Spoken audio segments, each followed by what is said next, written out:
Assalamu alaikum туғандар. Бүгін біз холистикалық медицина жөнінде сөйлешеміз. Холис бұл біріктірүү, чоғылтуу, дегеле бардығын чоғы қармау дегенді білгіседі. Бұл медицинада сілерге түшіндіріш үшін біз Сенамет клиникасы емне үшін ұшыл ықмаға келдік. Бүгінгі күні ушунчалык көп прогресс болуп атат. Науканы эң бийик космоско учканы адамды изилдегенде ички аппараты турмак клеткасына чейин кирип атабыз. Ошол учурда оору көп, ооругандар көп, эмне көп, дары көп. Ошон үчүн ушул оору көптө, дары көптө дагы ушул альтернатива издеп отуруп, биз ушул Сенамет клиникасы, интегративдик клиниканы аштык. Кайсы бир бетапты ооруду кароодо бул интеграцияны, интегративдикти процесс жагынан жана специализация деген жагынан карамай. Процесс эмнеден турат? Биздин клиникада рукуя, бат деп коет, чөптөн жасалган дарылар, хижама, психология жана даваттан турат. Куран окуу менен дем салабыз.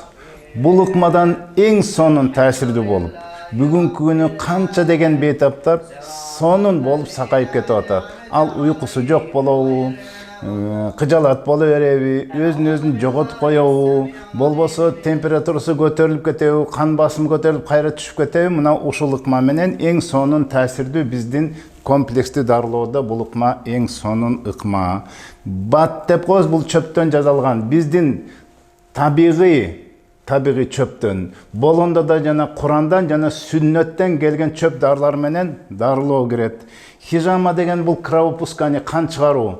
Биздин ыкмабыз керексиз жаман канды керектүү жерден чыгарып, мына хижама ыкмасы менен дагы өтө көп оорулар, бейтаптар жакшы сакайып калып атканын көрүп атабыз.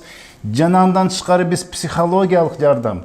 Мен өзүм мисалы психолог болуп сертификатым бар. Андан тышкары биздин рокыйлар, башка психологдор болуп, мына психологиялык жардам берүү жагынан да ыкманы карманып, жана дават маселеси.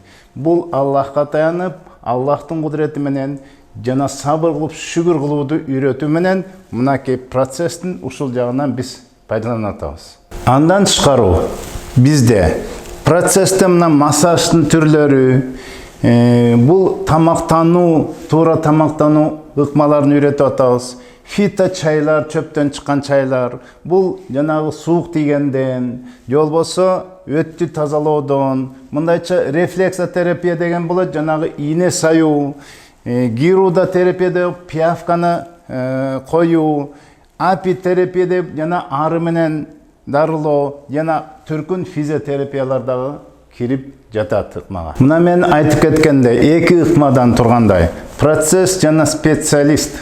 Бул кесип боюнча дагы биз жанагындай интегративдик келишимде бул терапевттер бар, невропатолог, кардиолог дегендер бар, жүрөк оору, психиатр деген бар, мынакей эндокринолог, уролог, өзгөчө мына эркектер жакшы келип дарыланып кетишип атат, гинеколог, педиатрга окшогон мына консультация берүүдө дагы ушундай кесиптер.